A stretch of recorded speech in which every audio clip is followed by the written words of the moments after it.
Halo, selamat datang di channel saya kembali di Coin Signal Info. Hari ini kita akan membahas tentang berita tentang perkembangan dari Binance dengan FTX begitu. Dan kita coba bagaimana prediksi kedepannya begitu ya. Apakah FTX ini bakal sama nasibnya dengan Luna atau BNB yang akan bernasib seperti Luna, kita juga nggak tahu ya. Nah, di sini kita coba lihat dulu kondisi market ya.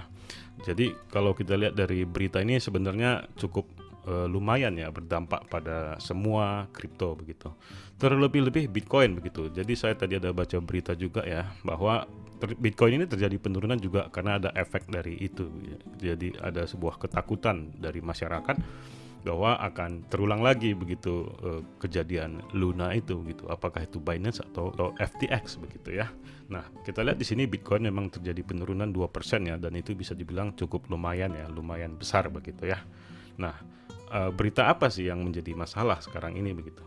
Sementara banyak rumor juga ya bahwa ada sebuah permusuhan begitu antara Binance dengan FTX. Sebenarnya bukan gara-gara permusuhan gitu. Tapi kalau kita lihat dari peringkat exchange-nya, sebenarnya FTX ini mengalami peningkatan ya. Bahkan dia sudah menggeser Coinbase dari segi volume. Dan kita bilang Coinbase adalah selama ini adalah nomor 2 di dunia ya sebagai market cap terbesar. Kini masuk FTX yang menjadi market cap nomor 2 di dunia begitu. Dan ini adalah data berdasarkan CMC ya. Dan kita tahu CMC adalah miliknya Binance. Nah, dan kita lihat juga ya Binance memang menjadi tetap nomor 1 ya sejak tahun 2000-an ya. Dan kita lihat tampaknya saat ini ya FTX baik-baik aja, tak ada yang mencurigakan begitu. Memang ada isu bahwa FTX ini akan mengalami kebangkrutan begitu. Dan informasi itu pun didapatkan dari Alameda Research ya. Jadi dia mengatakan kebocoran informasi begitu dari posisi keuangan dari Sam Bankman, pendiri Alameda Research. Nah, hal itu juga membuat si CZ ini menjadi agak trauma begitu. Jadi di sini dia nge-tweet ya dengan tanggapan yang positif. Jadi dia mengatakan kenapa dia melakukan penjualan FTT dengan begitu besar begitu ya. Likuidasi FTT kami hanyalah manajemen risiko. Jadi dia hanya untuk menghindari saja sebenarnya. Dia takut kejadian seperti Luna lagi. Siapa tahu nanti FTT ini akan jatuh lagi sampai ribuan %, maka mereka akan mengalami kerugian sebenarnya begitu. Jadi dengan manajemen risiko ini dia belajar dari Luna. Nah ini dia sendiri yang berkata nih, belajar dari Luna. Kami memberi dukungan sebelumnya, tetapi kami tidak akan berpura-pura bercinta setelah bercerai begitu ya. Kami tidak melawan siapapun, tapi kami tidak akan mendukung orang yang melobi pemain industri lain di belakang mereka dan seterusnya. Nah jadi dia ini sebenarnya bukan berarti dia bertengkar begitu dengan FTX begitu ya.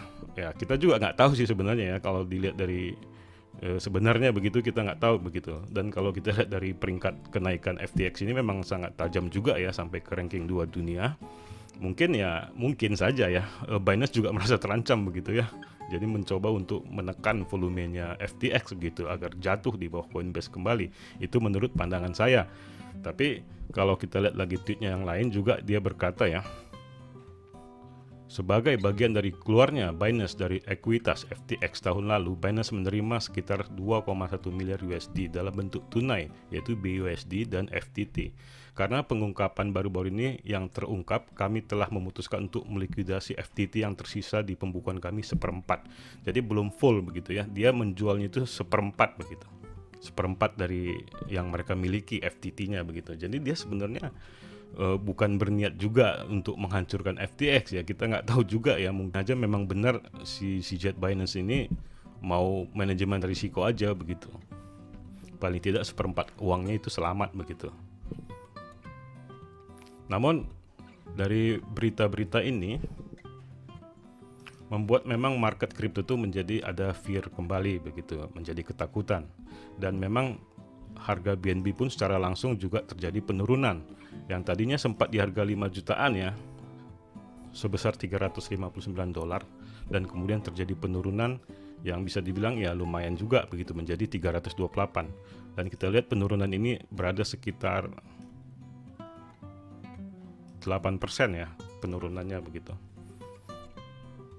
Jadi cukup lumayan juga begitu ya. Tapi kalau kita analisa di sini sebenarnya ada yang menarik ya dari teknikal begitu. Nah, di sini teknikal membentuk sebuah golden cross ya. Memang belum terbentuk golden cross-nya, tapi menurut Anda apakah ini akan terbentuk golden cross ya? Nah, kalau sudah terbentuk golden cross, kemungkinan BNB akan naik lagi begitu. Jadi mungkin aja ini hanyalah koreksi wajar begitu. Jadi kita harus mengkombinasikan antara berita teknikal begitu ya dan isu-isu yang lain juga begitu. Dan memang perlu juga kita lihat Bitcoin bagaimana, apakah dia sudah support atau resisten begitu.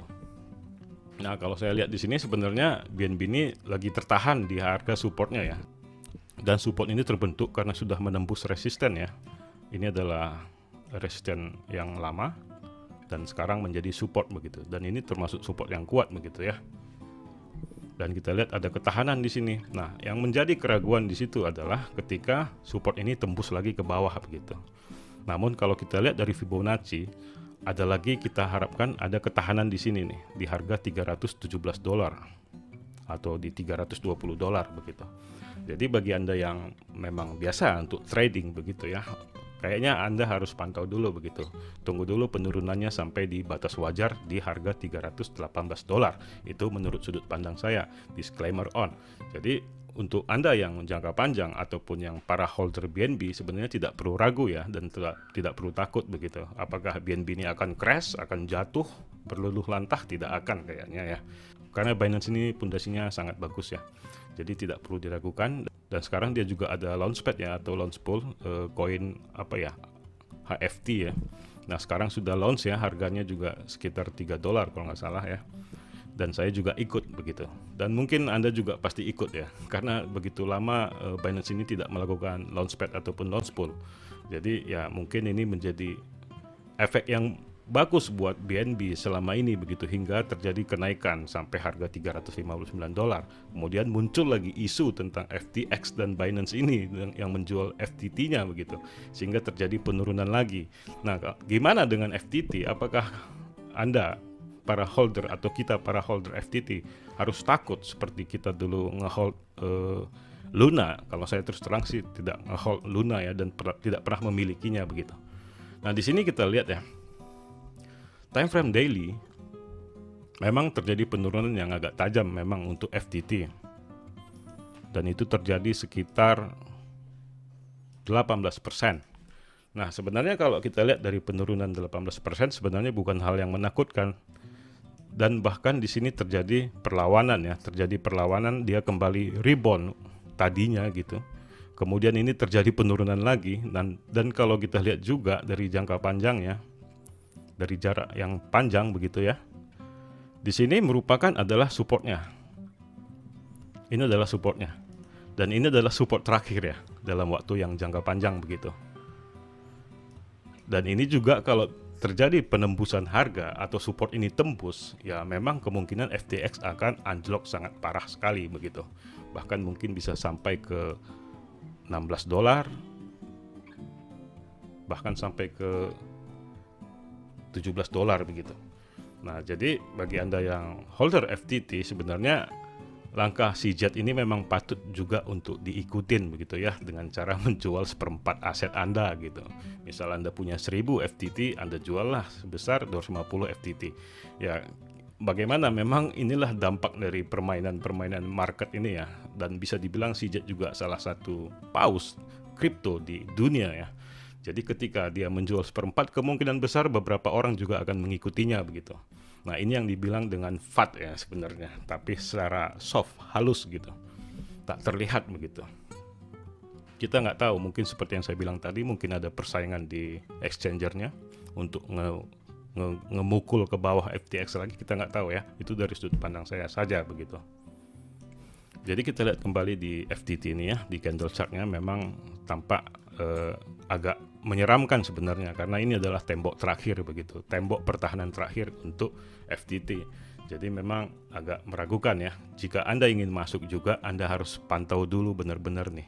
Paling tidak Anda harus mengikuti Fibonacci ini berada di level $24 atau di atas $24 atau $25, Anda mungkin boleh masuk lagi kembali begitu.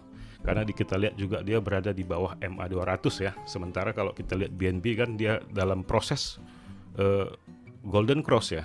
Dan kita belum tahu nih, butuh 2 hari lagi nih kayaknya kalau menentukan si BNB ini akan Golden Cross gitu. Itulah sementara yang bisa saya sampaikan ya, keadaan daripada Binance dan FTT ini begitu. Jadi sebenarnya ini ada sebuah misteri ya dari sudut pandang saya begitu. Mungkin ini adalah persaingan exchangers yang mana yang akan mendominasi dunia begitu ya dalam hal kripto.